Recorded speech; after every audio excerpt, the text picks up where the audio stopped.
The story of Nusrat Ghani, I'm afraid I keep misspelling her name, Nusrat Ghani with a U, seems to be getting sort of more and more interesting. We've now got a whip, Mark Spencer, saying that he was the person who apparently told her that her Muslimness was the reason that she had lost her job.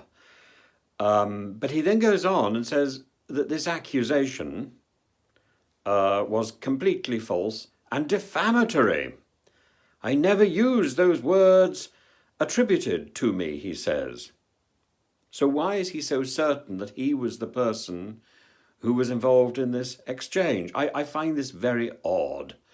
Channel 4, just a few minutes ago, says that Boris wrote to Nusrat Ghani, so it's following Tom Harwood's revelation.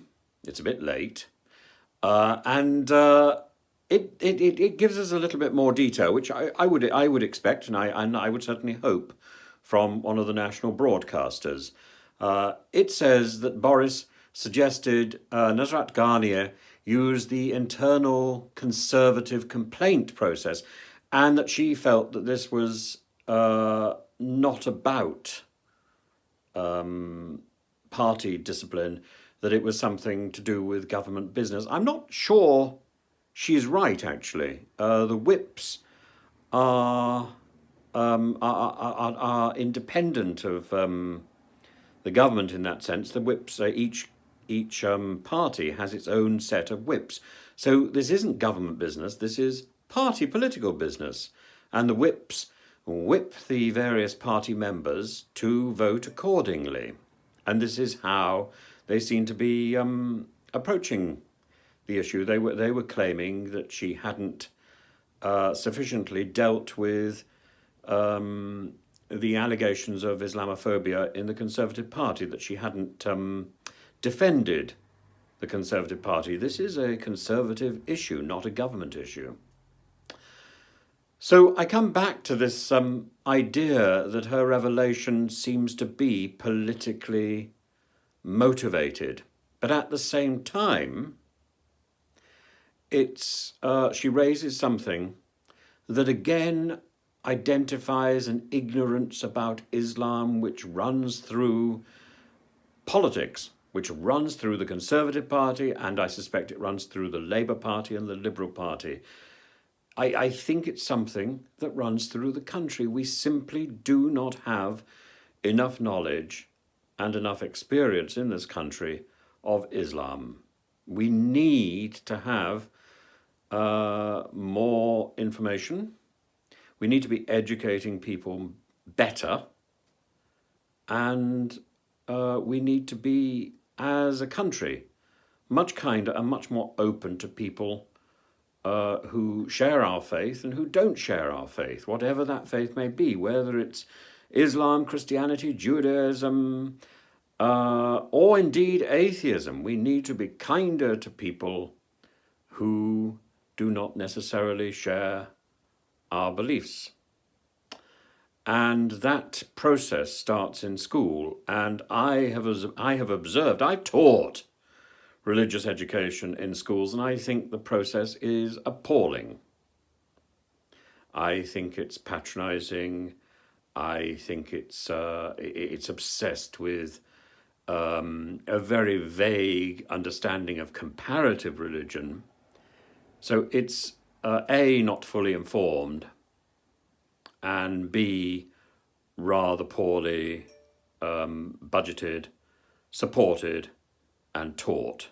We need to have a rethink about this whole process, because even though many people would consider themselves to be not particularly religious, religion informs our society. It informs our language.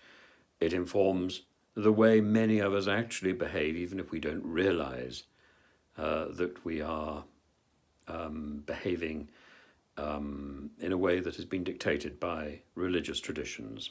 Even the swear words that we use are inspired by religious traditions which go back to the Middle Ages. So it is important that we teach children properly, and at the moment I think we aren't doing this at all. In fact, if you look at the way religious education operates in schools, the majority of religious studies lessons have devolved into a vague promotion of ethics and philosophy. This is not religious education. We need we need a serious government initiative, and we need this issue to be taken seriously. At the same time, we need the issue of bullying in Parliament to be taken seriously. We cannot control bullying in schools if we can't control bullying in the higher echelons of society. Gavin Williamson doesn't recognise, we learn, the comments attributed to him by Christian Wakeford. And then when the leader of the Conservative Muslim Forum is interviewed, he's evasive for the most part, but he confirms that Nusrat Ghani was effectively muzzled, I think he uses the word muzzled, and silenced by the system. That is confirmation of bullying. I can't think of any other way of defining that. Whether it's an NDA or whether it's vicious intimidation, this is bullying. We need to drive this whole way of behaving out of society. This is something we shouldn't be doing. We should be kinder as a society, and that starts, I think, with education. So we need to look at education fast.